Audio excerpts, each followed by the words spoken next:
a quand même au moins quelques-uns qui, justement, ont été un petit peu voir ailleurs. Alors, je n'ai pas le temps de vous parler de tout, hein, mais ça vous donne un peu ici une carte de toutes ces expéditions. Bon, c'est quand même pas si mal, surtout que ces expéditions ne se sont pas faites toujours, juste il y a quelques années. On a voyagé déjà il y a des millénaires, voire il y a des siècles. Alors, bon, oups, non, Marty. J'avais mis exactement ce qu'il me fallait comme truc. Voilà. Ok.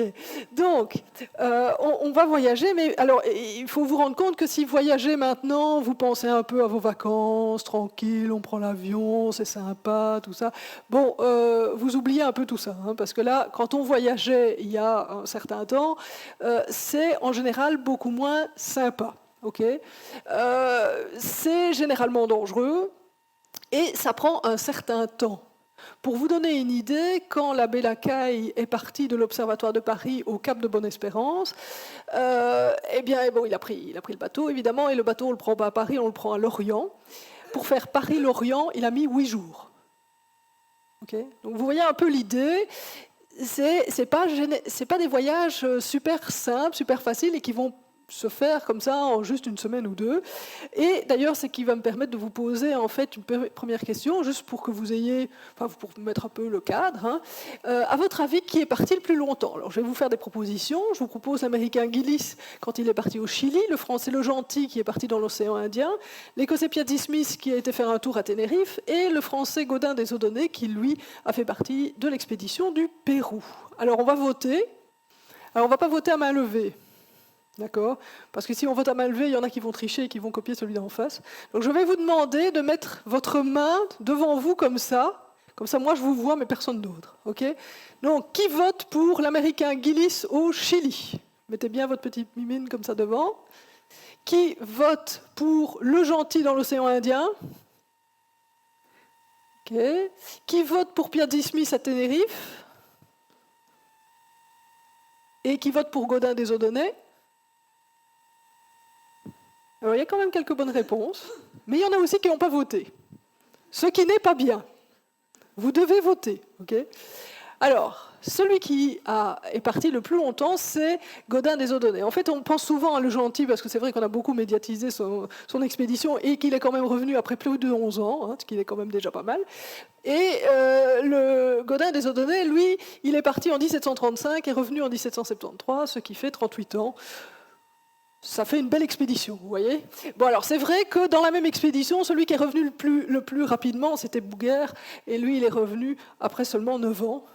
Seulement. Hein.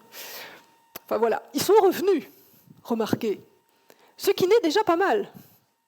Hein, parce qu'à cette époque, bon, on ne sait déjà pas quand on revient, mais parfois on ne revient pas.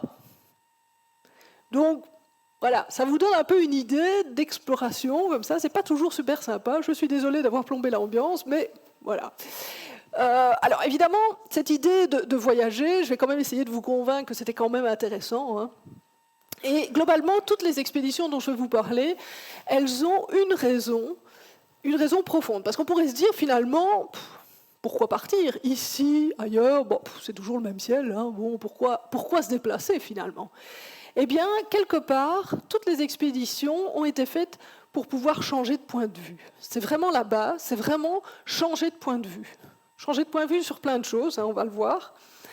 Mais globalement, c'est ça vraiment la raison principale. Et on va commencer tout de suite avec un problème que nous avions, qui était qu'on avait un trou. On avait un trou dans nos cartes. Parce que, bon, vous pouvez observer le ciel, hein, vous allez voir côté nord des étoiles qui tournent gentiment autour de la polaire, vous allez regarder côté sud et vous allez voir au fil des saisons des constellations différentes, mais il y a toujours une partie du ciel, quel que soit le moment de l'année, qui sera totalement invisible. Et c'est ce qui est en fait en dessous de vos pieds. La partie autour le pôle céleste sud, c'est impossible à voir depuis l'Europe. Quoi. Cette partie-là, elle n'était pas là. Et donc, quand on a commencé à faire des cartes, on avait des jolies cartes, mais il manquait un bout. Il manquait un bout qu'on n'arrivait pas à remplir. Alors, il n'y a pas que nous. Si vous prenez les Chinois, ils avaient exactement le même problème avec leurs cartes. Il y avait un trou aussi dans leurs cartes, il manquait un bout. Si vous prenez les astronomes arabo-musulmans médiévaux, pareil, ils ont aussi un trou dans leur carte, il manque un morceau. Alors, évidemment, du coup, si vous voulez voir le bout qui manque, il faut aller dans l'hémisphère sud, et c'est ce qu'ont donc fait les astronomes. Alors, vous pourriez me dire, mais c'est très européano-centré, quelque part, on aurait pu tout simplement prendre les cartes des peuples du Sud. Sauf qu'en fait, si on a bien des constellations définies par les peuples du Sud, on n'a pas de cartes. Il y a finalement assez peu de civilisations, de cultures qui ont développé des cartes, et voilà, il se fait qu'elles sont toutes dans l'hémisphère nord, donc pas de bol, il fallait quand même qu'on se déplace. Alors, on va commencer justement par ceux-là. Se déplacer dans l'hémisphère sud, on a commencé, c'est à l'époque des grandes expéditions, on se balade un peu partout. Et on a besoin ici d'une grande nation maritime. Grande nation maritime qui va bien se balader dans l'hémisphère sud. À votre avis, de quel pays est-ce qu'on parle? Alors, Espagne, Portugal. Ouais, j'ai quand même quelques bonnes réponses, parce que si je vous donne comme indice les bateaux, les fameux bateaux qui sont partis pour cette première grande expédition, je crois que c'est assez évident que ce sont les Pays-Bas, effectivement. Donc en fait, nous sommes ici au moment où les Pays-Bas prennent leur indépendance. Et bon, c'est pas très grand, ils n'ont pas spécialement une énorme réputation, vous pensez bien, je vais dire, ça vient de commencer. Et bon, globalement, ils ont bien du hareng et des moules, mais ça ne rapporte pas des masses, soyons clairs. Qu'est-ce qui rapporte à l'époque? Ce sont les épices. Le problème, c'est que les épices, ce n'est pas aux Pays-Bas, ce n'est pas dans la mer du Nord. Il faut aller du côté de l'Inde, l'Indonésie, c'est loin. Mais bon, les Hollandais se disent pas de problème, on va tenter le coup. Évidemment, savoir où aller quelque part dans cette zone-là, c'est un secret d'État à l'époque. Et donc, en fait, les Hollandais vont envoyer deux frères, les frères de Hothman, Cornelis et Frédéric. Ils vont les envoyer à Lisbonne pour espionner en fait les Portugais et récupérer les informations pour savoir exactement où aller pour acheter des épices. Sauf que, évidemment, bon, ils ne sont pas super doués. C'est la première fois qu'ils font ça en même temps. Et donc, en fait, ils vont très vite se faire attraper. Et ça sera retour Amsterdam, parce que les Portugais ne sont pas très contents. Néanmoins, en avril 1595, ils décident de partir avec 4 navires. Et donc, on a plus de 200 membres d'équipage, une partie de marins, une partie de marchands. Ils ont des sous, évidemment, pour acheter les épices. Et vous allez me dire, je ne vous ai pas parlé d'astronomie, mais effectivement, il y a des astronomes qui embarquent. Et pour une raison bien simple, c'est qu'en Hollande, il y a aussi des fabricants de globes terrestres, globes célestes, on les vend par paire à l'époque. Et le globe céleste, vous utilisez pour le faire des cartes publiées, ce qui veut dire que vous devez payer un droit d'auteur. Et les Hollandais, ils n'aiment pas payer un droit d'auteur.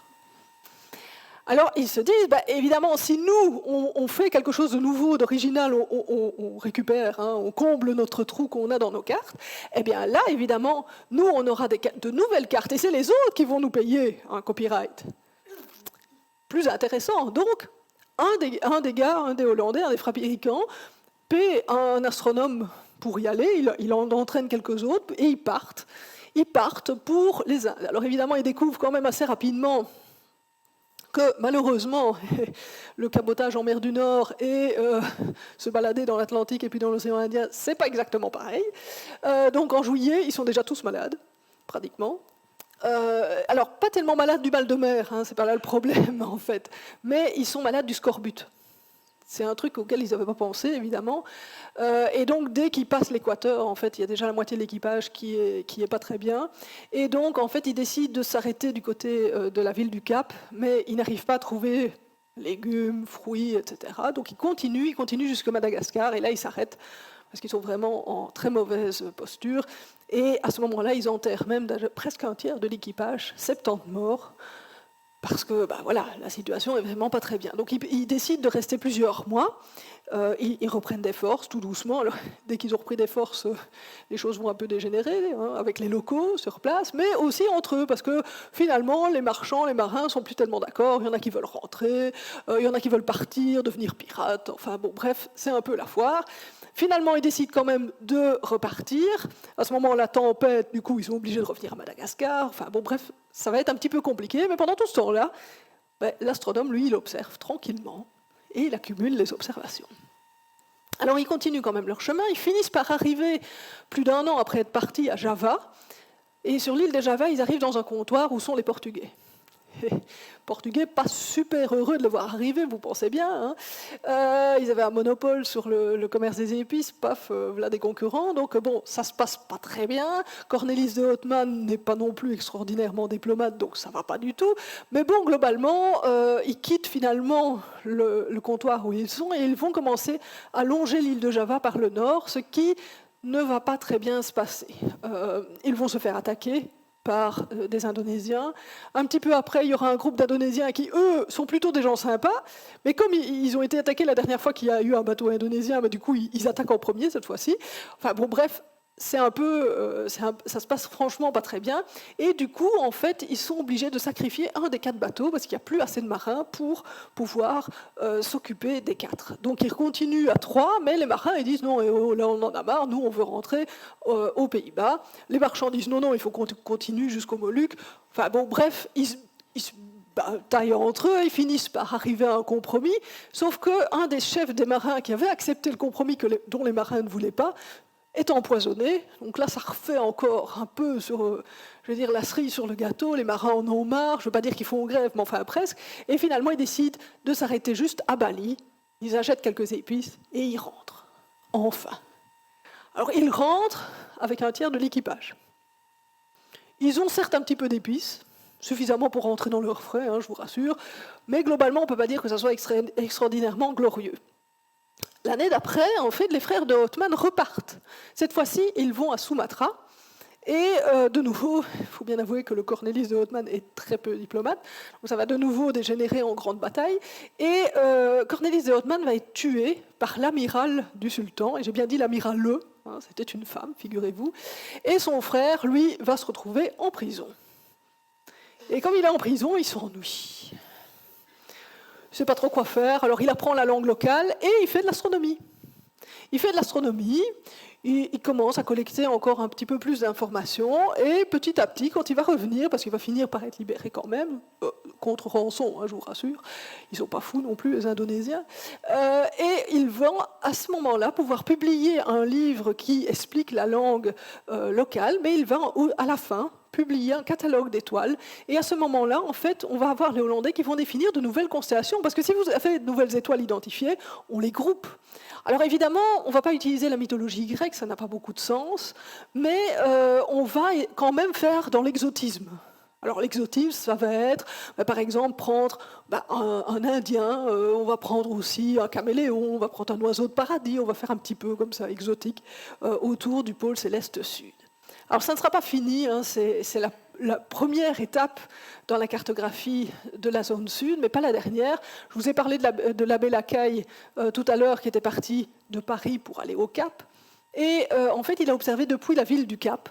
Et là, lui a vraiment fait un travail extraordinaire dans des conditions assez dingues. Il faut bien l'avouer, sa façon d'observer est assez incroyable. Mais bon, on en reparlera après si vous voulez. Mais toujours est-il que lui a mesuré des milliers d'étoiles et il a proposé tout un autre ensemble de constellations, 14 constellations supplémentaires. On est là au 18e.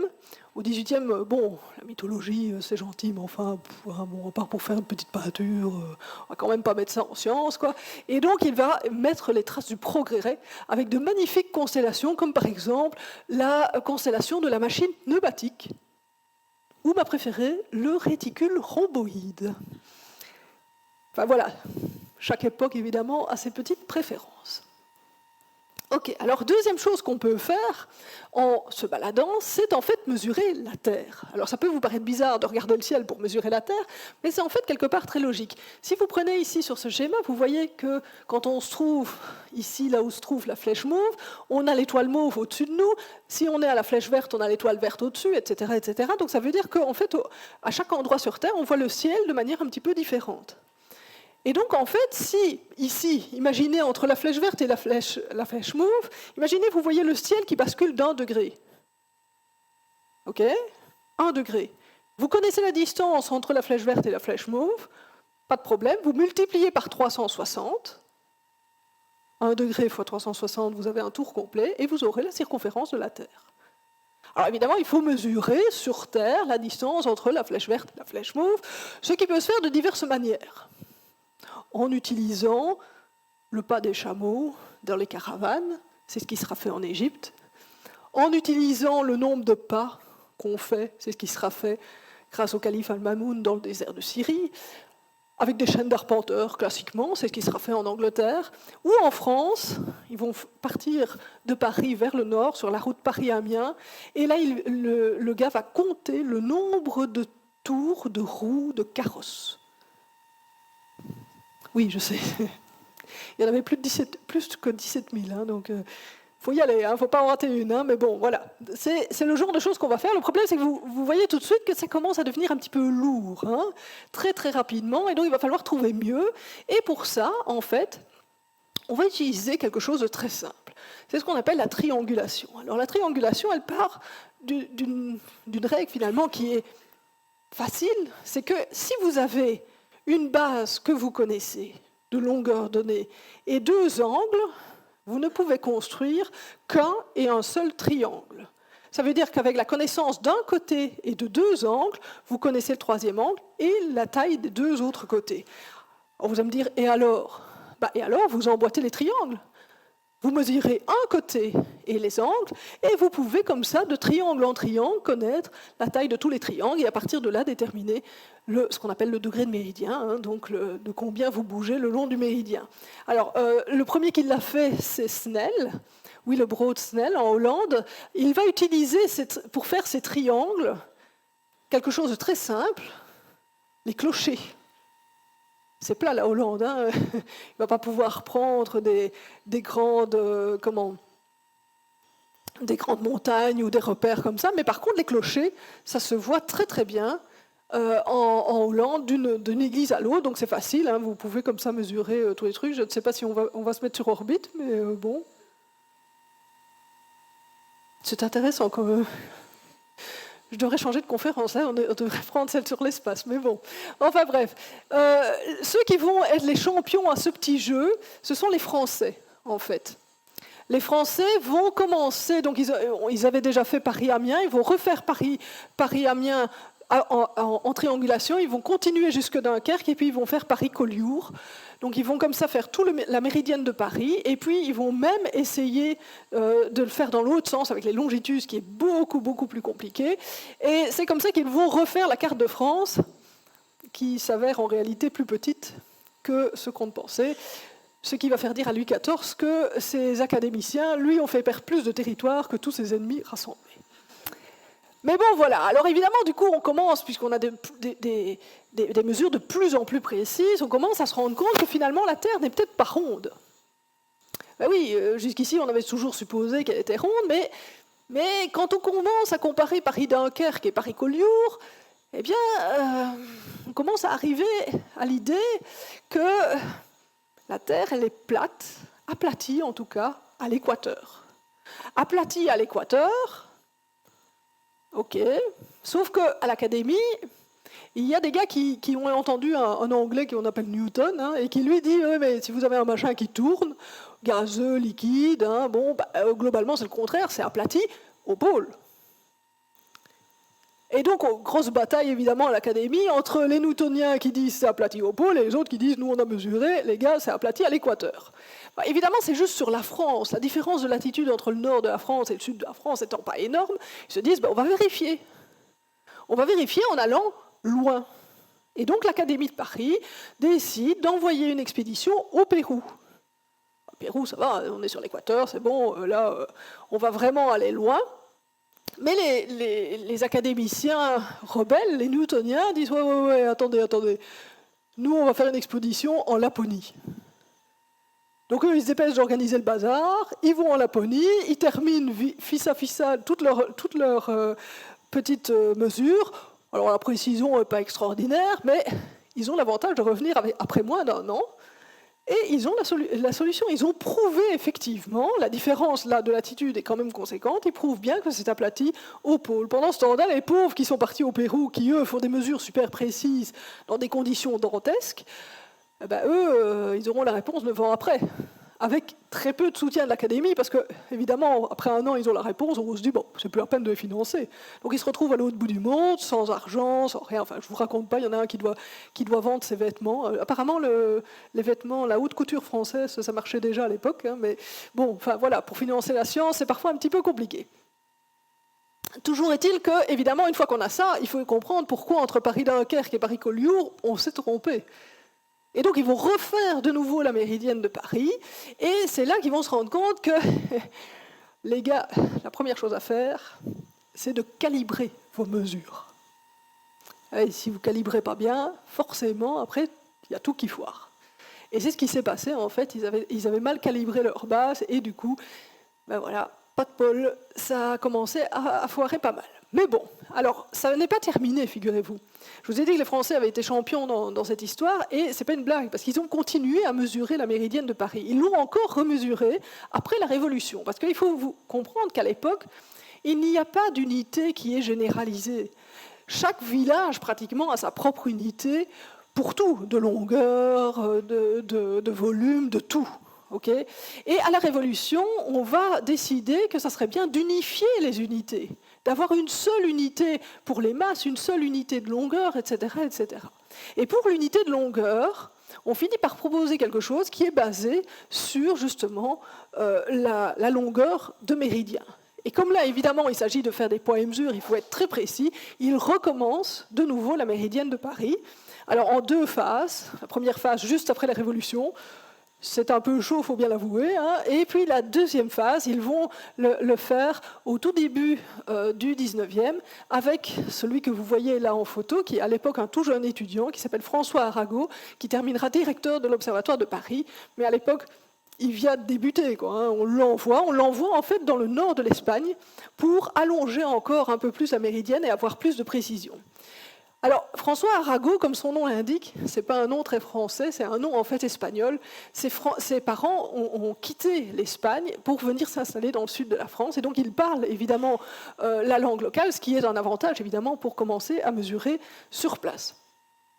Alors, il part en fait en 1806 et il se retrouve d'abord, il faut évidemment tout ce qui se trouve sur la côte, dans des zones semi-désertiques, pas super bien, comment dire, sécurisées.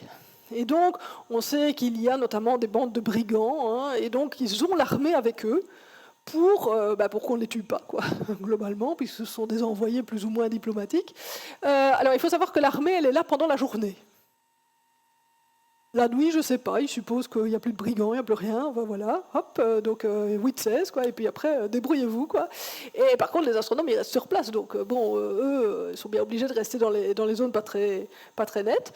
Et un jour au soir, alors qu'il y a un très gros orage, ils sont dans une petite cabane et ils entendent frapper à la porte de la cabane. Ils ouvrent, il y a un gars qui se présente comme un douanier, mais qui a franchement pas l'air d'un douanier, quoi. Il dit, bon, pas trop le choix, on va le laisser rentrer, et papote un peu pendant la nuit, et le gars file évidemment très tôt le matin avant que l'armée redébarque, et au fil des conversations, ils se rendent compte que le gars en question, c'était le chef des brigands.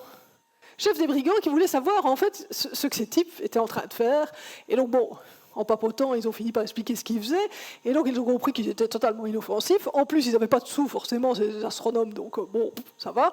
Donc ils n'ont plus jamais eu de problème. Ils n'avaient plus besoin de l'armée, mais enfin l'armée était encore là. Et puis, une fois qu'il a eu fini la côte, il a fait les triangles qui contiennent les îles, et c'est là qu'il commence à avoir des ennuis, parce qu'en 1808, il est ici, sur l'île de Majorque, et là, il est en train de terminer, en fait, un des triangles qui se trouve juste au-dessus du port, en fait. Et c'est là que Napoléon décide d'envahir l'Espagne. Et du coup, un Français qui prend des mesures au-dessus d'un port où il y a justement des navires de guerre, machin, tout ça, ça paraît pas très net, donc on se dit que c'est un espion. Et donc la populace de Majorque décide d'aller chercher Manu Militari, l'astronome, sur sa colline, là, ce sale espion de Napoléon. Et en fait, heureusement, il s'était fait quelques amis. Il y en a un qui le prévient rapidement qu'on va venir l'arrêter, quoi. Et François Arago se dit, pas de problème. Il met sa veste, il descend tranquillement, il croise la foule, il lui cause, alors pas en majorquin parce qu'il ne connaît pas le majorquin, mais il cause en catalan. Et le catalan et le majorquin sont suffisamment proches pour que, pas de problème, on papote un petit peu, on prenne des nouvelles du temps, et puis on le laisse passer, il continue sa route. Il arrive au port, mais malheureusement, là, il ne va pas trouver de bateau pour pouvoir le ramener en France. Il est arrêté et mis en prison. C'est en lisant le journal, alors qu'il est en prison, qu'il découvre qu'il est mort très courageusement. Et qu'il se dit que finalement, c'est peut-être pas une bonne idée de rester, et il va s'évader pour partir jusqu'à Alger. Il ne peut pas partir en France directement, hein, mais il se dit que bon, en rejoignant la côte africaine, à un moment, il retrouvera bien un moyen de retraverser la Méditerranée, et donc il arrive à Alger, petit à petit, il prend des contacts, il essaie de voir ce qui est possible, et finalement, il reprend la mer, avec d'autres personnes, hein, et notamment avec 2 lions. 2 lions que le Dey d'Alger offre en cadeau à Napoléon. Et donc ils arrivent tranquillement en vue des côtes françaises, quand soudain arrive un bateau pirate espagnol qui les ramène vers la côte espagnole. Et rebelote tout le monde en prison, les lions aussi, et c'est d'ailleurs ça ce qui va sauver Arago, parce qu'un des 2 lions va mourir. Et donc, évidemment, Arago va en profiter pour écrire au Dey d'Alger en disant « Bon, mon gars, tu sais, la moitié de ton cadeau à Napoléon, quick ». Alors, évidemment, le Dey d'Alger, pas content, écrit aux Espagnols, tout ça, et puis finalement, qu'est-ce qui se passe? Ils sont tous libérés. Mais libérés vers Alger, donc ils reviennent à Alger, évidemment, où l'ambiance, disons, n'est pas aussi au beau fixe qu'avant. Il est assigné à résidence jusqu'au mois de juin. Et au mois de juin, il reprend le bateau, enfin, pour la France. Quand il arrive en vue des côtes françaises, un bateau anglais. Alpag, le bateau algérien. Alors, il faut une petite inspection, puis finalement, le bateau anglais les laisse partir. Mais une fois qu'ils ont repris la mer, soudainement, le bateau anglais change d'idée et commence à les poursuivre. Mais heureusement, le bateau algérien finit par aller suffisamment vite pour arriver en France avant que l'anglais les rattrape. Et donc finalement, Arago, après plus d'1 an, va enfin revenir en France. Donc 1 an pour traverser la Méditerranée, c'est quand même pas mal. Hein. Alors, avant de continuer, je vais vous reposer encore une petite question. Et cette question, elle est évidemment en lien avec les aventures suivantes. C'est vraiment la question de ce que doit redouter un astronome lorsqu'il part en mission comme ça à l'étranger. Proposition, hein. Est-ce qu'il doit avoir peur d'une révolution, d'un tremblement de terre, des collègues qui n'aident pas toujours, du matériel, surtout quand il n'est pas testé, ou quand il n'a pas sa femme avec lui? Alors, donc vous vous souvenez, hein, vous mettez votre main quand vous pensez que c'est la bonne réponse. Alors, qui me propose qu'il faut avoir peur des révolutions? Qui me propose qu'il faut avoir peur des tremblements de terre? Un peu d'amateurs de la géologie. Là. Qui propose les collègues qui n'aident pas?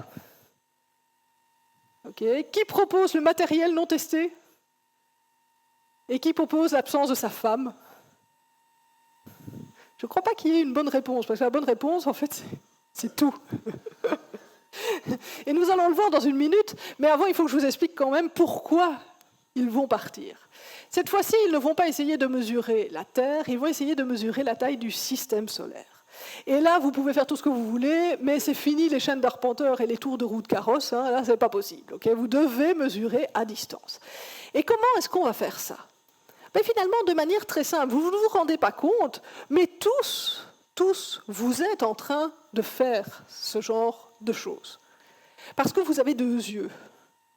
Et avec vos 2 yeux, vous arrivez en fait à déterminer les distances. Si je mets un verre devant vous, vous allez tendre la main et prendre le verre sans problème. Vous avez estimé la distance et ça vous paraît tout à fait naturel.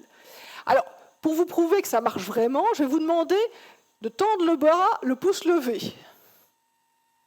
Okay, et puis vous allez me cacher un œil et puis l'autre et me dire, non, le bras bien droit, hein, Très important. Bras bien droit, vous cachez un œil et puis l'autre. Qu'est-ce qui se passe? Ça se dépasse, la position change. Maintenant, pliez le bras en moitié et recommencez. Ça bouge plus ou ça bouge moins? Plus, effectivement. Eh ben, c'est comme ça, en fait, qu'on détermine les distances. Très facilement, ça bouge plus quand c'est plus près. C'est exactement ça, en fait. Alors, évidemment, bon, soyons clairs, il va, par exemple, falloir aller à 2 endroits sur Terre différents. Ça sera vos 2 yeux, ça sera 2 endroits sur Terre. Et vous allez déterminer... Votre pouce, là, c'est la planète Mars, et vous allez déterminer, à la place de l'écran, vous avez les étoiles qui vont vous servir d'arrière-fond pour voir cette planète bouger. Alors, il suffit d'avoir 2 yeux, c'est-à-dire 2 endroits différents dans l'espace. Okay? Donc ça marche si, par exemple, vous êtes à 2 endroits sur Terre et qu'en même temps, vous observez la planète. Mais il y a en fait une autre solution.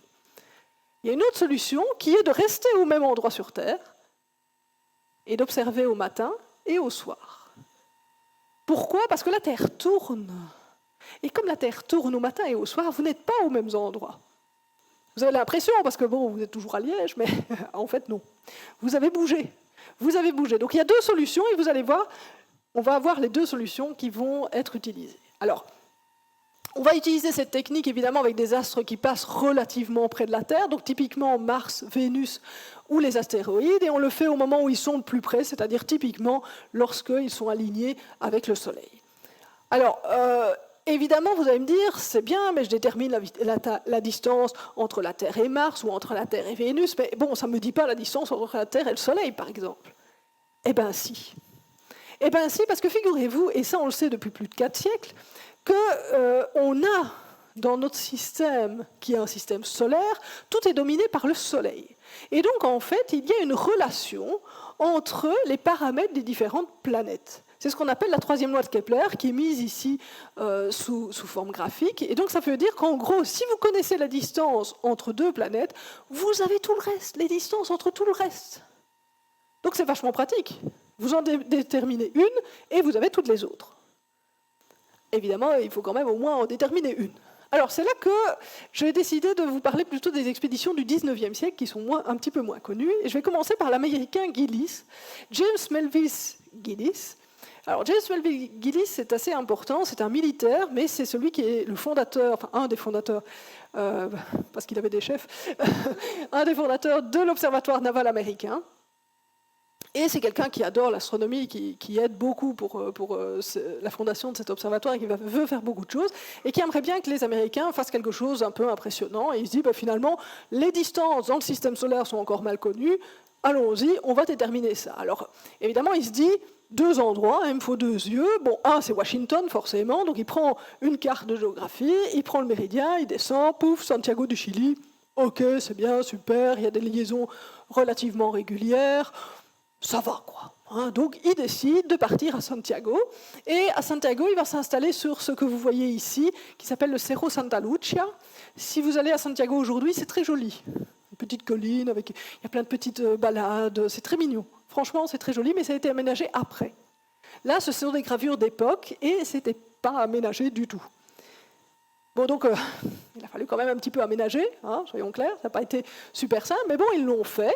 Et le gars va donc commencer tout doucement à observer. Alors, il va d'abord avoir un premier problème, c'est que le Chili est encore un petit peu instable, et il va y avoir une révolution dont la principale bataille aura lieu au pied du Cerro Santa Lucia.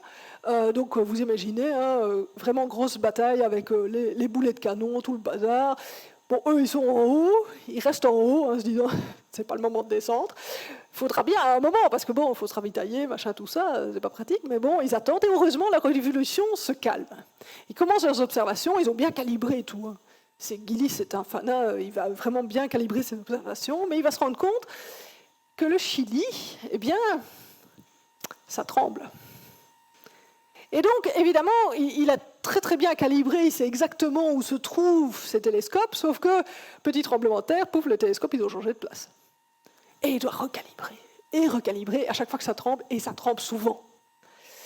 Mais bon, dernier problème, c'est qu'il fait beau au Chili. Super météo.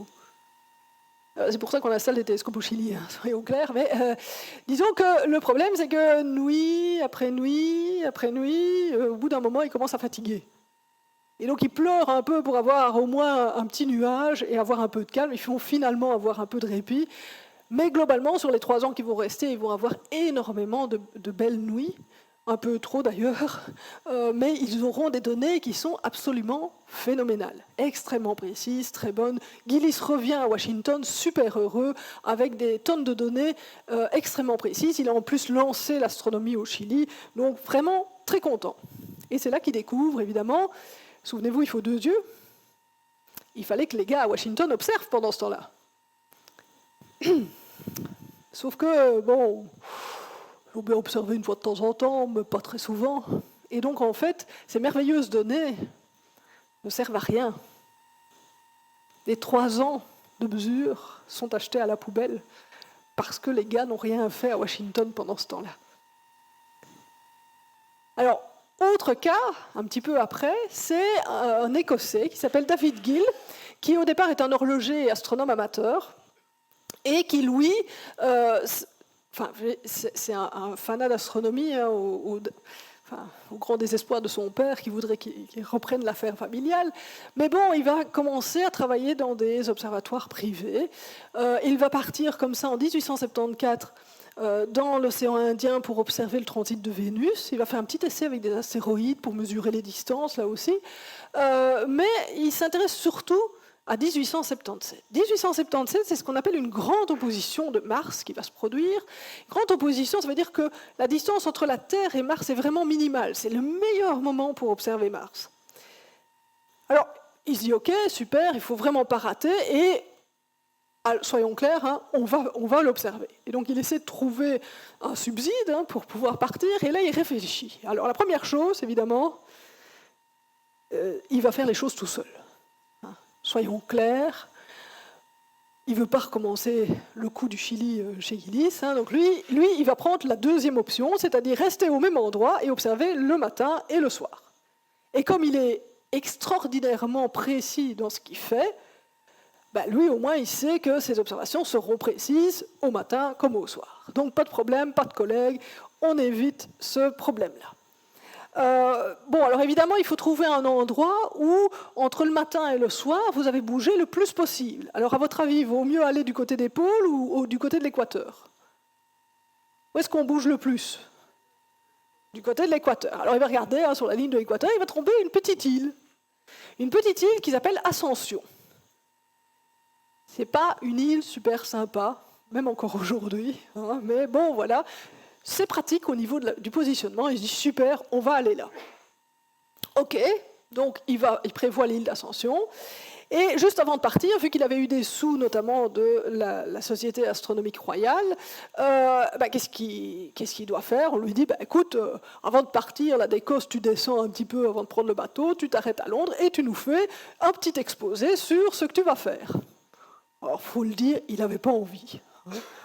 Il se dit qu'il n'a pas trop le choix, donc il descend tout son matériel, il arrive à Londres, il monte son truc.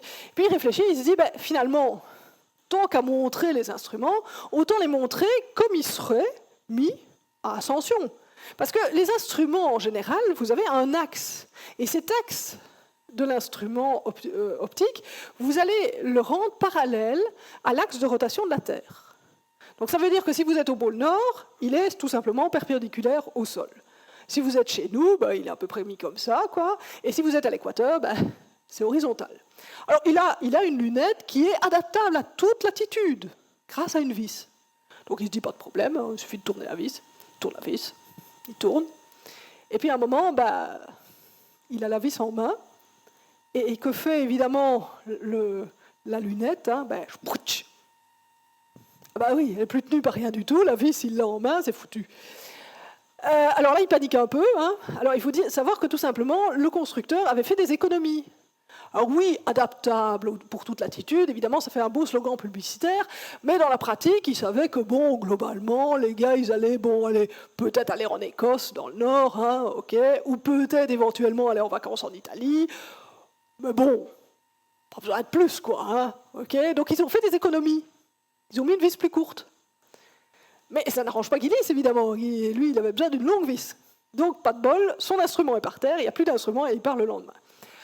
Alors, heureusement, il est à Londres, et il y a quand même pas mal d'opticiens qui vont lui sauver la mise, surtout que la lentille principale, en fait, n'a rien, elle n'est pas cassée, donc il suffit de remettre un tube et une vis. Et donc, les opticiens lui sauvent la mise.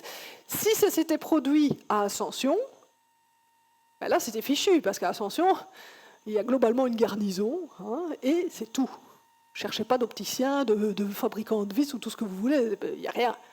Okay.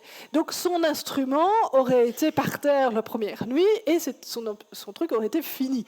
Parce qu'il a dû faire, on l'a forcé à faire une présentation, heureusement, il a sauvé son expédition. Et puis, dernière chose, très importante, c'est qu'il va partir en emmenant sa femme, Isabella Black, dite Bella, qui, elle, va vouloir absolument partir avec lui. Il partage beaucoup de choses et elle va l'accompagner. Et elle va se révéler extrêmement utile. Pourquoi ? Parce que quand ils sont installés sur l'île d'Ascension, donc beau terrain bien bétonné, magnifique, c'est très mignon. Bon, c'est à peu près le seul endroit plus ou moins potable de la ville où ils sont. Il y a la ville de la garnison et puis il n'y a rien autour. Hein. Bon, donc, voilà, on lui a donné un petit terrain, il est déjà content, ok. Belle nuit.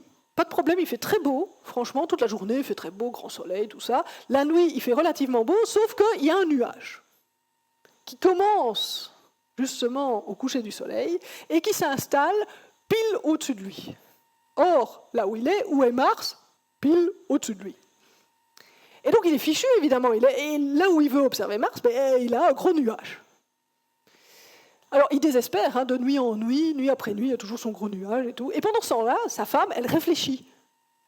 Elle regarde, non pas le nuage comme ça, mais où est le nuage, comment il est configuré, etc. Et elle se rend compte que, en fait, c'est le même tous les jours, c'est la même configuration tous les jours. On sait aujourd'hui que ces nuages se forment simplement à cause du relief, hein, c'est des nuages orographiques, mais à l'époque, on ne savait pas que ça existait, mais elle va comprendre ce mécanisme de formation. Et donc, elle lui dit, bah, écoute, il suffit de changer de place. Et pour lui prouver, elle va partir une nuit avec une lanterne et partir pour voir dans l'île où il faut s'installer pour pouvoir échapper à ce nuage-là. Alors, je précise qu'il n'y a pas de route sur l'île. Il y a des champs de lave et globalement, c'est tout. Donc une petite lanterne, c'est sympa, mais bon, disons que c'est pas super top. Hein, mais bon, elle va quand même réussir à lui trouver un endroit et elles vont s'installer. Alors, donc vous avez ici les champs de lave, hein, et puis comme c'est pas loin de la mer, ils ont mis un petit peu de ça pour faire des espèces de chemins. Alors, ils sont plus dans la ville, donc évidemment c'est compliqué parce qu'ils doivent aller se ravitailler régulièrement. Alors, apparemment il y a des mille-pattes dans la lave, parce que quand ils récupèrent du fromage, les mille-pattes aiment beaucoup le fromage, et ils voient souvent des mille-pattes quand ils veulent un petit morceau de fromage pour leur petit repas de midi. Enfin bon, bref, donc c'est beaucoup moins sympa, mais ils finissent par avoir énormément d'observations, et c'est d'ailleurs David Gill qui aura la meilleure valeur pour la distance Terre-Soleil la plus précise.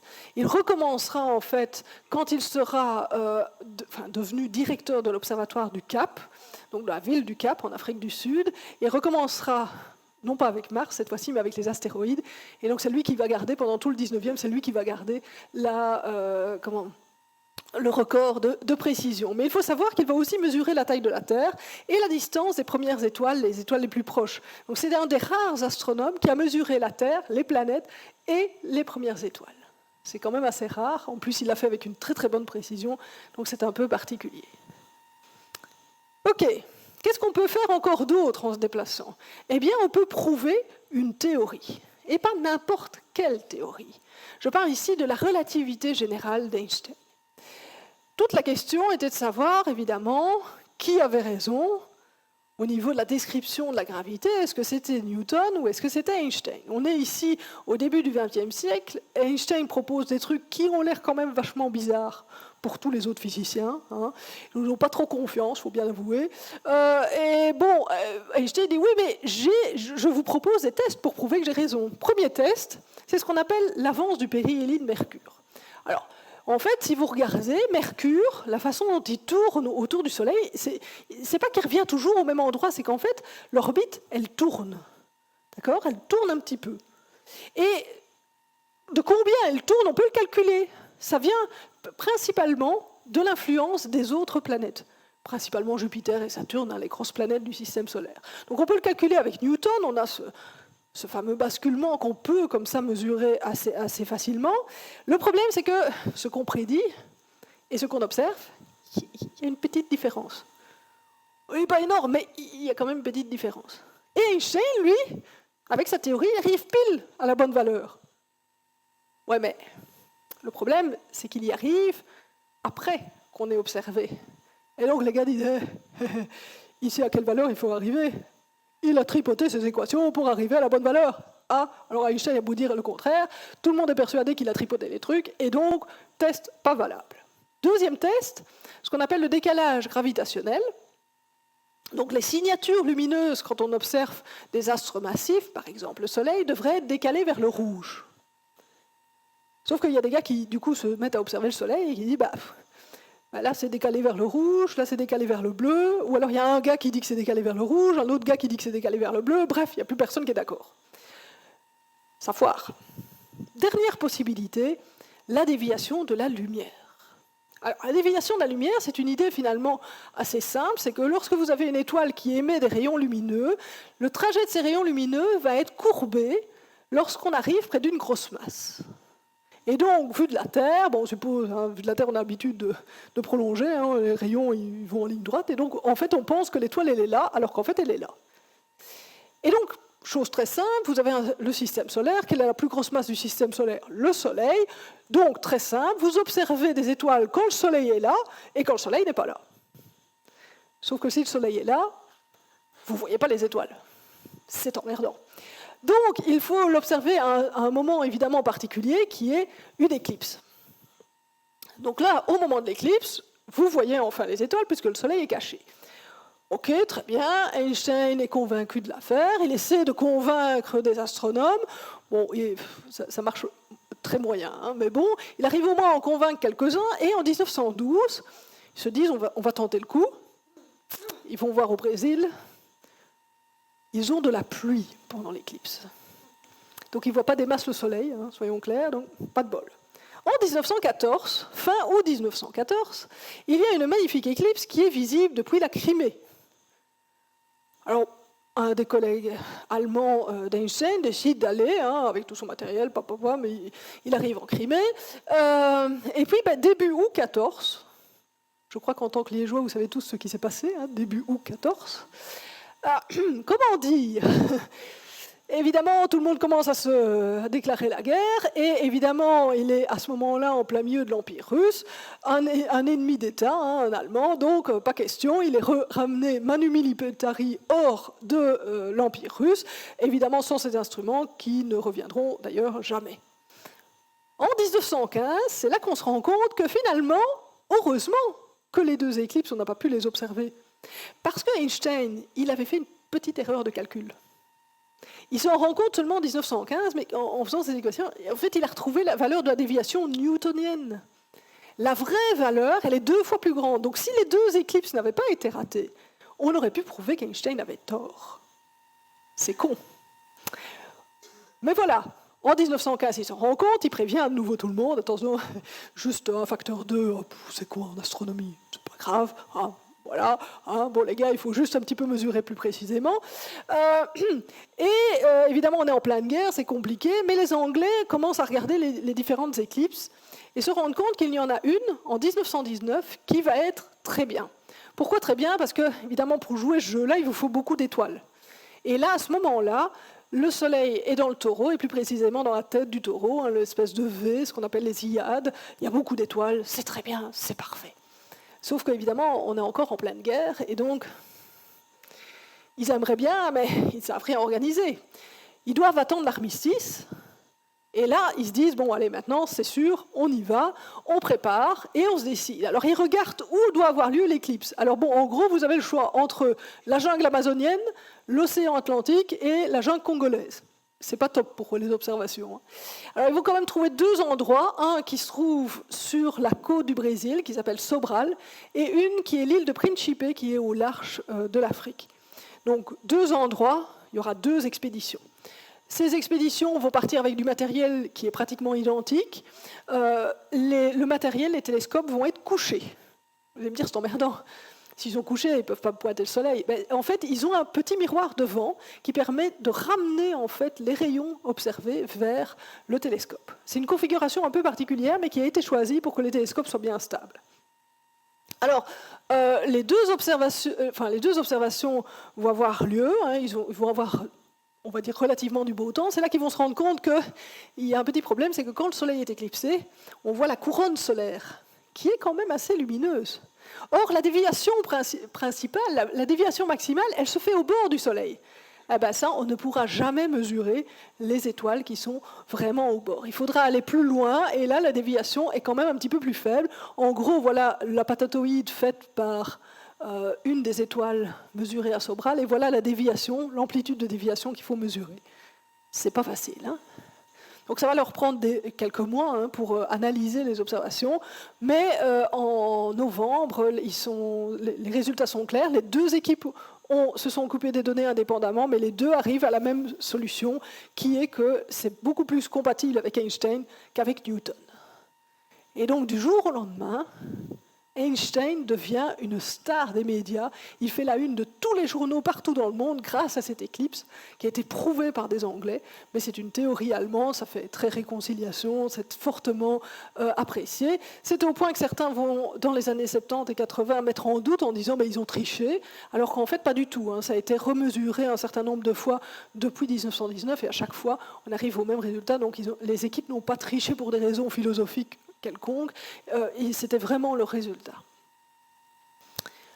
Alors, continuons encore, et cette fois-ci, je vais encore vous poser une question. Les astronomes observent le ciel. La question que je vous pose, c'est depuis quel endroit est-ce qu'ils le font? Depuis leur jardin, depuis la montagne, en bord de mer ou dans le désert? Alors, qui me dit, souvenez-vous avec votre petite mimine devant vous, là, qui me dit depuis son jardin? Qui me dit à la montagne? Qui me dit le bord de mer? Qui me dit le désert? Vous ne m'avez pas écouté au début. Je vous ai dit l'astronome est pantouflard. L'astronome est pantouflard, il reste dans son jardin. Et pendant des millénaires, et pendant des siècles, l'astronome est resté dans son jardin. Pourtant, quand on se balade, franchement, on a une meilleure météo. Hein, parce que bon, je dis rien, mais quand vous avez un observatoire qui est à Greenwich ou à Paris ou à Liège, la météo, c'est quand même pas top. Hein, bon, mais c'est pas grave, les gens restaient tranquillement chez eux et observaient depuis leur jardin. Mais finalement, il y en a au moins un qui va se dire, dites les gars, ça vaudrait peut-être le coup de voyager. Et celui qui va se dire ça, le tout premier, c'est un gars que vous ne connaissez probablement pas, mais qui s'appelle William Lassell. Au départ, William Lassell, c'est un brasseur. Excusez-moi. Donc c'est un brasseur, par ailleurs astronome amateur et excellent constructeur de télescopes. Il va faire des trucs de fou avec les télescopes, c'est vraiment dingue. Et le gars se dit, parce qu'il en a ras-le-bol, mais vraiment ras-le-bol des nuages anglais, je vais aller voir à Malte. Donc il y va d'abord avec un de ses petits télescopes, puis il va prendre son grand télescope, et il a un ciel extraordinaire.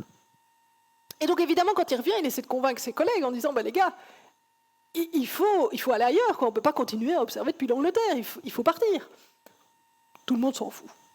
Non, soyons clairs, tout le monde s'en fout. Au point que lui, son grand télescope, c'était un télescope en métal, hein, à l'époque c'était comme ça, il va devoir le fondre, parce qu'il n'utilise plus. En Angleterre, c'est impossible à utiliser. Il aurait bien voulu le donner pour qu'on crée un observatoire ailleurs, mais tout le monde s'en fiche. Et donc, son truc va terminer pour faire des fourchettes, des canons et ce genre de choses, quoi. Alors après, quelques années plus tard, il y en a quand même deux autres qui vont aussi essayer de convaincre. Il y aura d'abord Charles Piazzi-Smith qui va partir à Tenerife. Et vous voyez ici, il a écrit tout un livre qui explique un peu toute l'expédition et qui vous montre, ça c'est une étoile comme vue à Édimbourg. Ça c'est la même étoile vue depuis Tenerife. Je crois qu'on voit bien la différence. Hein. il est clair que Tenerife, c'est mieux. Hein. Bon, il n'y a pas photo.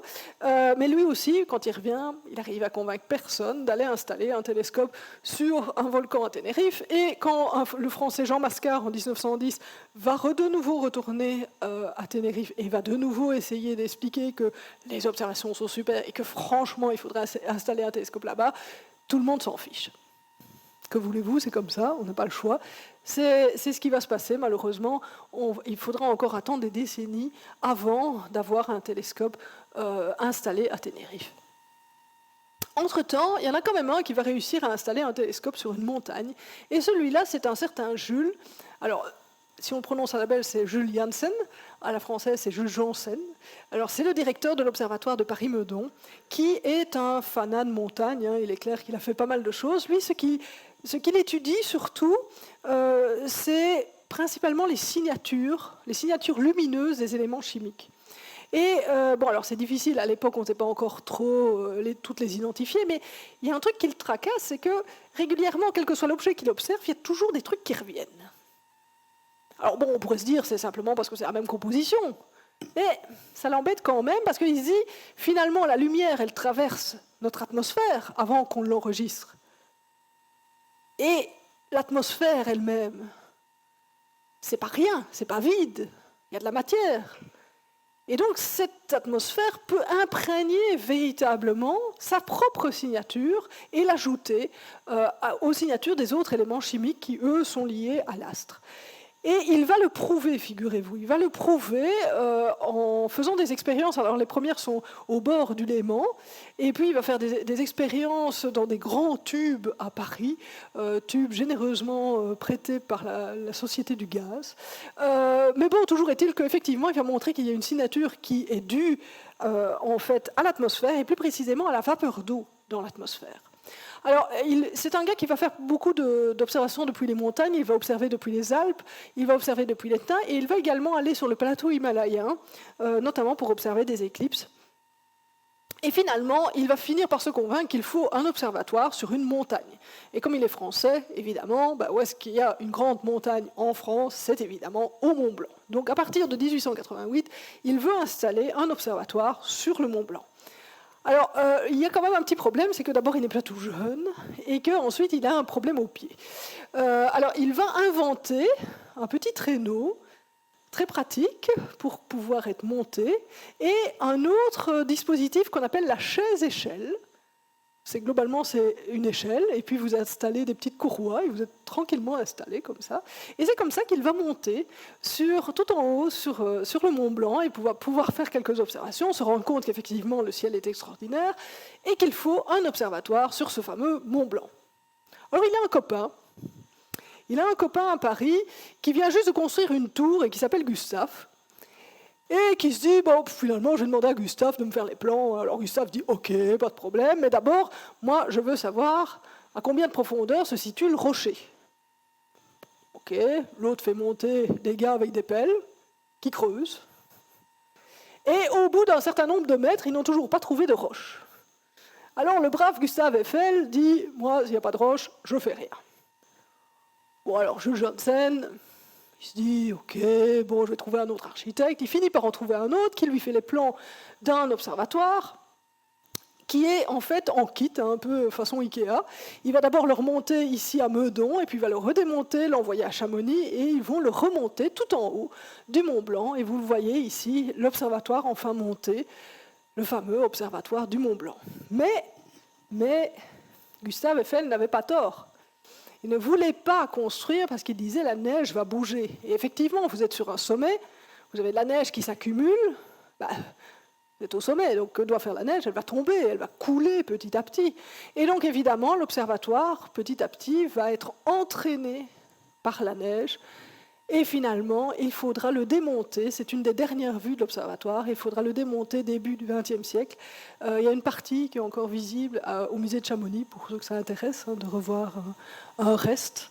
Mais donc voilà, l'aventure va être terminée, mais ça aura permis de montrer que c'était faisable. Et en fait, peu de temps après, ils vont construire un observatoire au pic du Midi, qui lui est toujours en activité.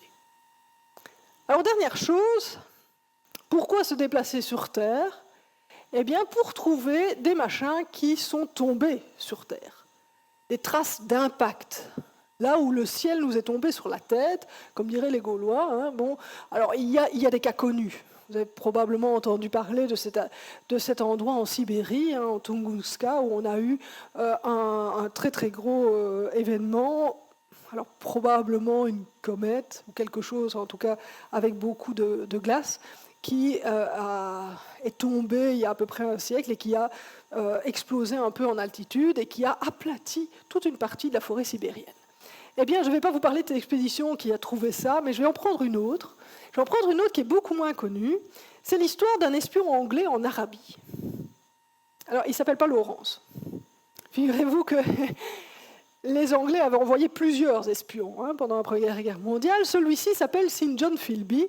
Et contrairement à Lawrence d'Arabie, lui est resté sur place. Il est resté en Arabie et voilà, il faisait un peu des choses et d'autres. Et puis un jour, il entend parler de choses, des rumeurs, avec un gros morceau de fer bizarre en plein milieu du désert, je ne sais pas très bien quoi.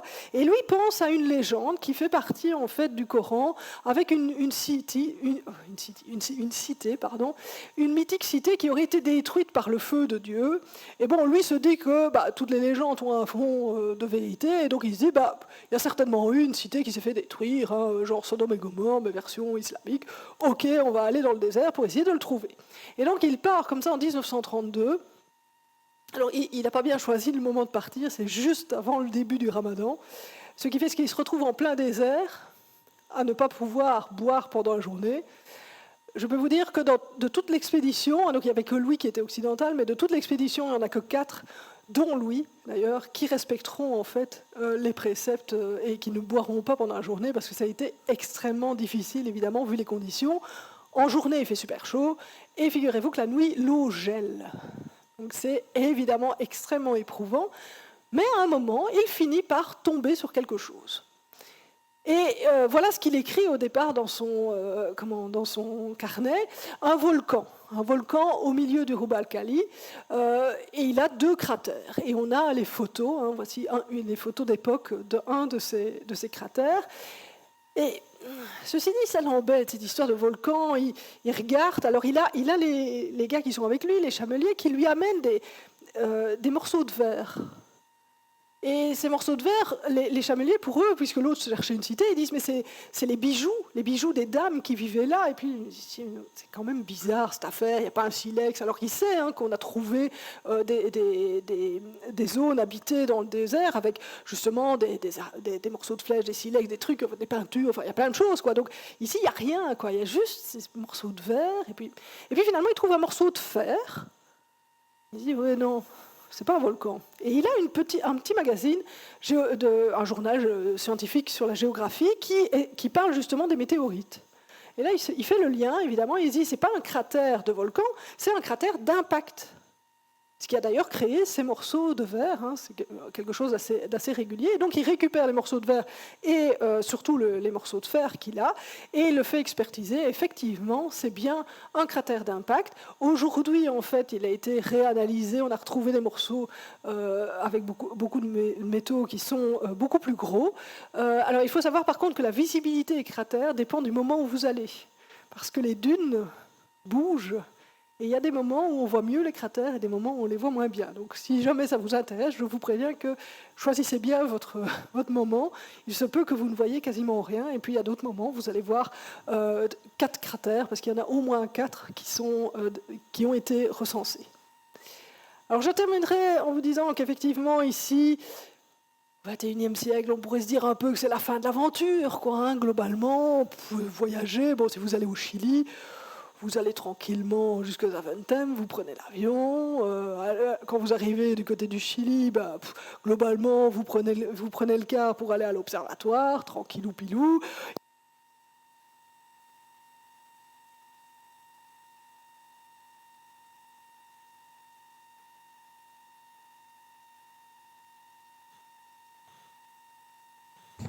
Ok, je vais terminer ici.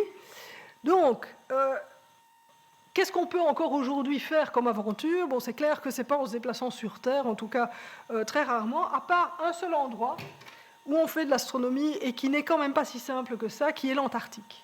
Donc en Antarctique, on a des télescopes, mais si vous passez l'hiver, c'est quand même pas super sympa. Il faut bien l'avouer, ça reste une aventure qui peut être dangereuse. Il y a eu un meurtre d'astronome en Antarctique, meurtre non élucidé d'ailleurs. Mais bon, voilà, donc l'Antarctique, clairement, reste encore aujourd'hui une aventure. Pour faire de l'astronomie, c'est assez évident. La prochaine aventure sera peut-être, évidemment, d'aller installer un télescope sur la Lune. On en a déjà installé un. Vous avez une photo, ça vient des missions Apollo. On avait un petit télescope qui a été mis. L'idée, évidemment, ici, serait d'installer un télescope, évidemment, pour plus longtemps.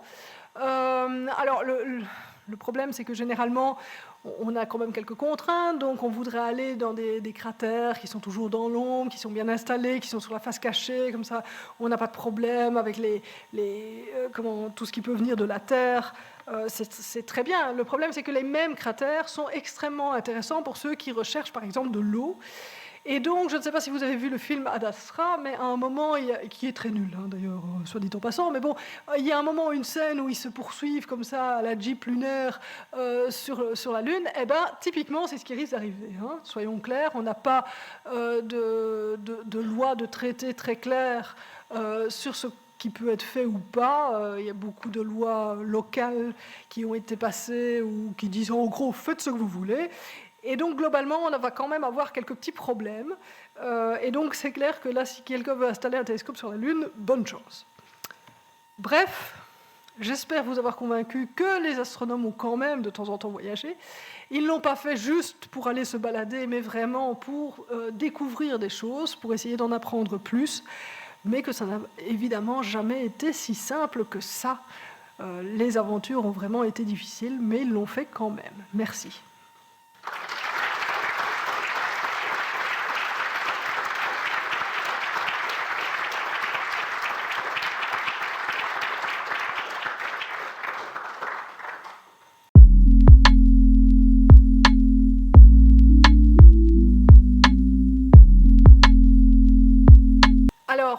Alors Mars, non.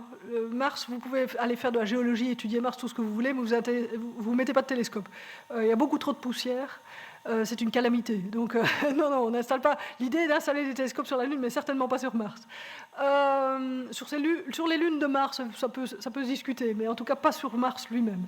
Bon, alors, il y a du pour et il y a du contre. En fait, ce qui se passe, c'est qu'il y a quand même un certain nombre de choses qui sont plus simples si vous avez une base qui est stable. Et donc, quand vous êtes sur la Lune, vous avez un sol stable avec une certaine gravité qui est plus faible que la terrestre, d'accord, mais qui vous donne quand même une assise. Et donc, par exemple, pour faire fonctionner des télescopes ensemble, c'est plus facile. C'est le genre de choses, dans l'espace, c'est plus compliqué à faire. Je ne dis pas qu'on ne peut pas le faire, mais ce n'est pas nécessairement plus simple. Donc, les conditions aussi, si vous êtes dans des cratères qui ne sont jamais éclairés, les conditions de température vont être extrêmement stables. Si vous mettez un objet dans l'espace, ça va être beaucoup plus compliqué de stabiliser sa température. Pour le James Webb, ce n'est pas quelque chose de simple. Il y a un gros... un gros bouclier comme ça thermique qui doit toujours être, enfin l'orientation doit être particulière, donc enfin voilà. Donc il y a des raisons d'aller dans l'espace, il y a des raisons d'installer sur la Lune. Globalement, c'est une espèce de compromis, et donc voilà, qu'est-ce qui est le mieux, qu'est-ce qui est le plus facile, ça se discute. Jusqu'ici, on n'a jamais réussi à remettre des télescopes robotiques sur la Lune, parce que finalement, on pourrait se demander si on a besoin de l'homme pour aller l'installer.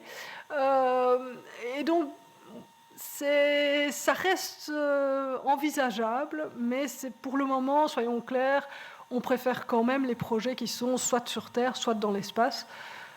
Mais on ne peut pas tout faire dans l'espace comme on veut. Ce qu'on a pu faire, par exemple, avec Hubble, qui est les servicing missions, c'est-à-dire aller remplacer quand il y avait un problème, on ne peut pas le faire avec le James Webb, par exemple. Il est trop loin, c'est juste pas possible. Donc, il y a aussi ce problème-là de voir comment est-ce qu'on peut envisager des missions à long terme où on peut remplacer des choses. On ne peut pas le faire nécessairement partout. Et donc, voilà, il y a tout un ensemble de propriétés dont il faut tenir compte, et l'équation n'est pas si évidente. Il faut vraiment faire le calcul et regarder en détail.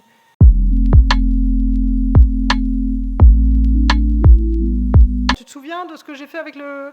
Mais en fait, ça c'est Mars. Le fond, toi tu l'as fait avec l'écran, c'est ces étoiles lointaines.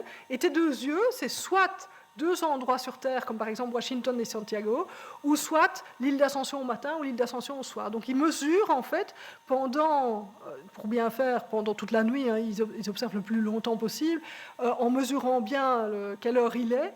Quelle est la position de Mars par rapport aux différentes étoiles. Et donc, en fait, évidemment, Mars, au télescope ou à la lunette, va t'apparaître comme un petit cercle. Et donc, en fait, tu vas mesurer le bord du petit cercle par rapport à différentes étoiles. Tu ne vas pas mesurer juste à une seule étoile. En général, on le fait avec plusieurs. Et ça va te donner une position moyenne. Et donc, on fait ça pendant... je veux dire, si tu prends David Gill, il passait toute sa nuit à observer Mars et à faire ses mesures.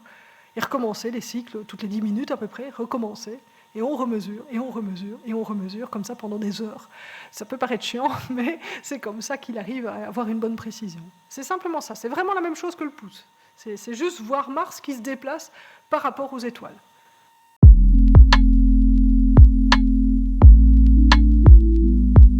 Alors, les avions sont moins problématiques que les satellites. Si jamais vous avez l'occasion, mettez-vous dehors par une belle nuit et regardez ce que vous allez voir bouger la plupart du temps. Ce n'est pas des avions, c'est des satellites.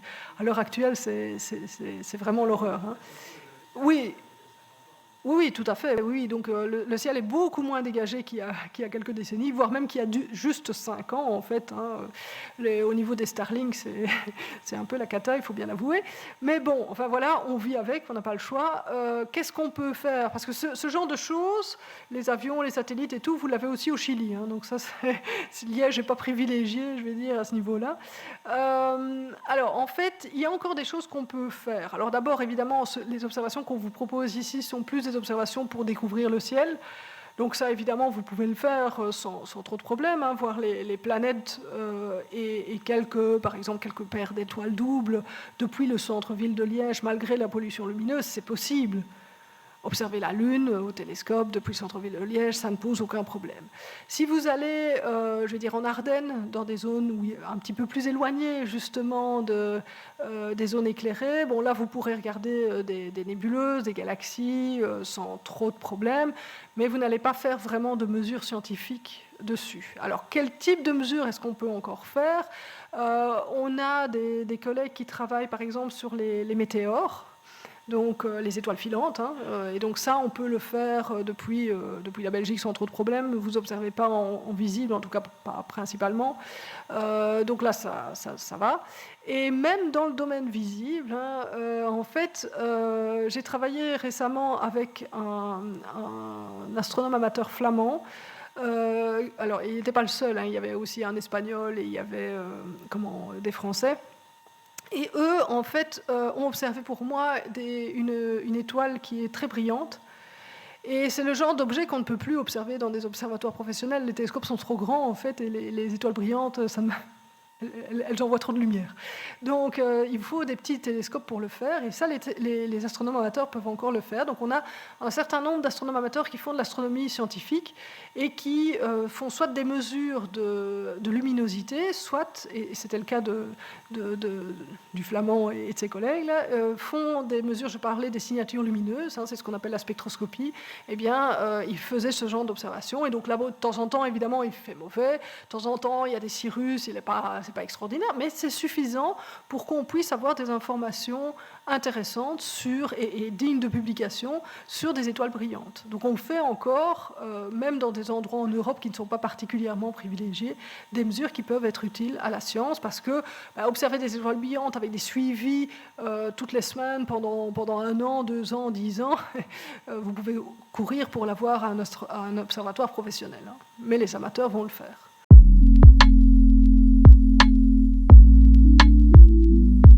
Alors, ils se sont à moitié croisés, c'est-à-dire qu'en général, ce n'est pas exactement les mêmes choses. Typiquement, le genre d'expédition dont je parle, l'astronomie était déjà suffisamment développée pour pouvoir les faire. Tandis que pour pouvoir voyager, c'est l'astronomie, on va dire, à un niveau plus de base, et donc qui était avant ce genre d'expédition. Peut-être l'exception, c'est l'expédition de Pythéas dans l'Antiquité. Donc Pythéas de Marseille qui est allé jusque Thulé. Alors, c'est quoi Thulé? Bonne question. C'est soit la Norvège, soit l'Islande. Okay, donc globalement là-haut. Okay, et donc lui, effectivement, c'est une expédition, on va dire plutôt scientifique, mais qui a permis de montrer que ce qu'on pensait qu'il devait se produire sur une terre ronde était effectivement exact. Personne n'a voulu le croire quand il est rentré, mais voilà, là c'est plus une expédition avant, mais c'est pratiquement la seule. Mais effectivement, le ciel a été utilisé pour se déplacer. L'effet que je disais, à chaque fois quand on se déplace sur Terre, les étoiles basculent, ça se voit très bien avec la polaire, parce que la hauteur de la polaire par rapport à l'horizon vous donne votre latitude. Donc chez nous, c'est à peu près à mi-chemin, à 50 degrés, donc voilà. Vous êtes à l'équateur, elle est juste au-dessus, au pôle, elle est juste au-dessus, à l'équateur, elle est juste à l'horizon. Et donc, avoir la latitude, grâce à l'astronomie, c'était super facile. Et donc, on a eu énormément de gens qui ont utilisé ce genre de choses. On peut penser, alors je vais prendre deux exemples qui sont très éloignés.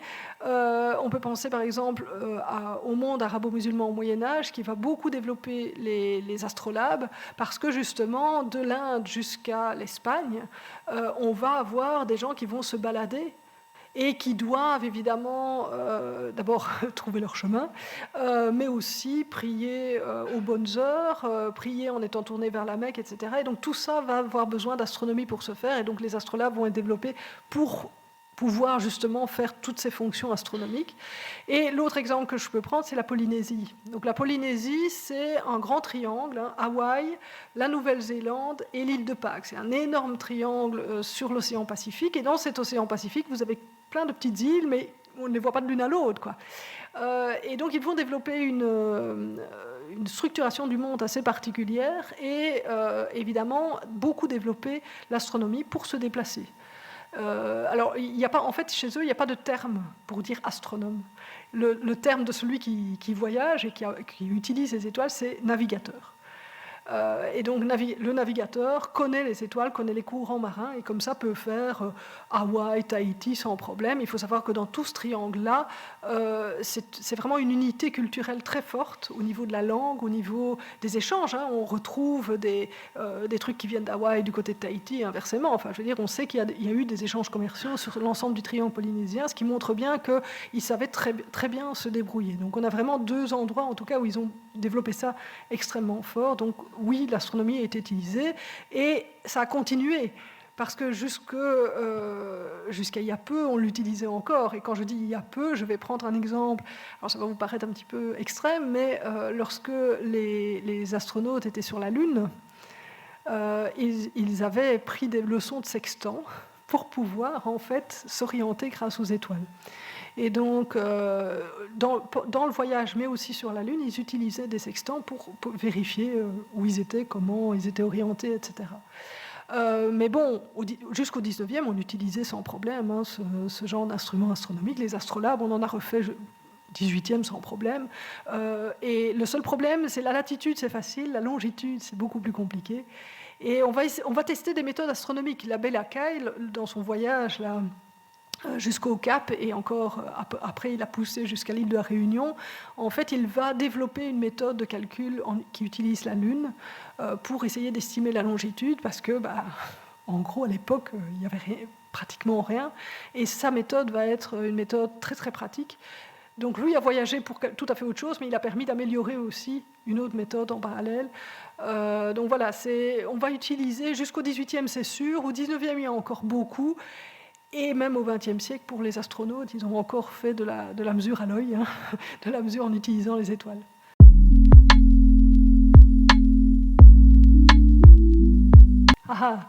Il y a une raison à ça. Il y a une raison. Donc, j'ai parlé juste d'Isabella Black, qui a accompagné son époux. Mais à part ça, il faut savoir que les femmes n'étaient pas admises sur les bateaux.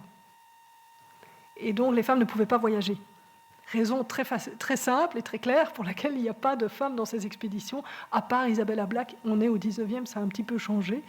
Mais voilà, c'est un petit peu problématique à cause de ça. Donc les femmes qui ont fait de l'astronomie sont restées chez elles, ou en tout cas dans leur observatoire, dans leur jardin, oui.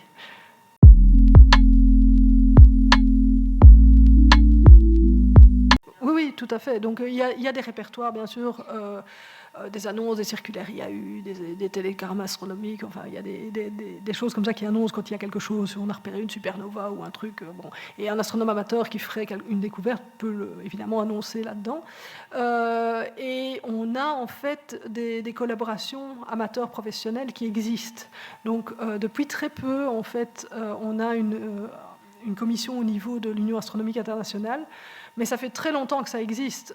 Une femme astronome amateur d'il y a un siècle, Reisa Bernson, a en fait été la première qui a proposé de faire un comité au niveau international, mais il existait déjà des comités nationaux qui faisaient ce genre de choses. Donc les astronomes amateurs ont souvent été là pour aider. Alors, ce n'est pas tous les astronomes amateurs, hein. Il y en a qui préfèrent faire des jolies photos, montrer le ciel, et puis voilà, enfin, je veux dire, mais il y en a une partie qui veut faire de l'astronomie plus scientifique et qui se lance dans un achat de matériel particulier, parce que bon, c'est pas simple, hein. Il faut quand même des choses un peu particulières au niveau des softwares, etc. etc. Donc, mais ça a toujours existé, quoi. Donc, il faut d'ailleurs savoir qu'en Angleterre, j'ai parlé de William Lassell, par exemple, qui était astronome amateur.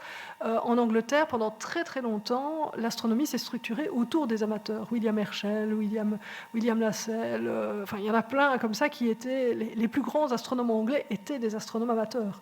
Il y avait très très peu d'astronomes professionnels. Côté français, c'était très différent. On avait l'Observatoire de Paris, on avait les académies, voilà, c'était très organisé de manière étatique.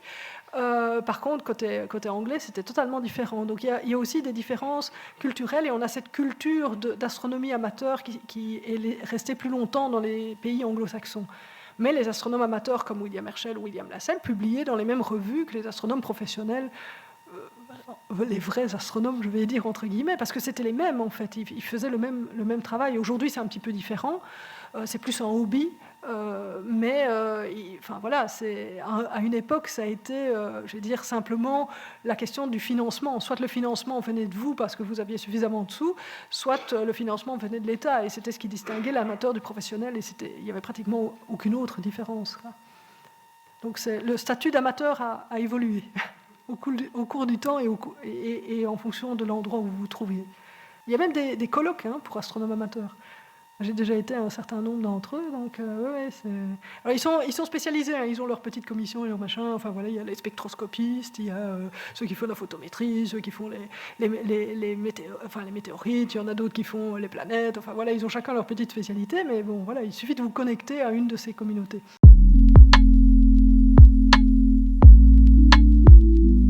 Alors oui.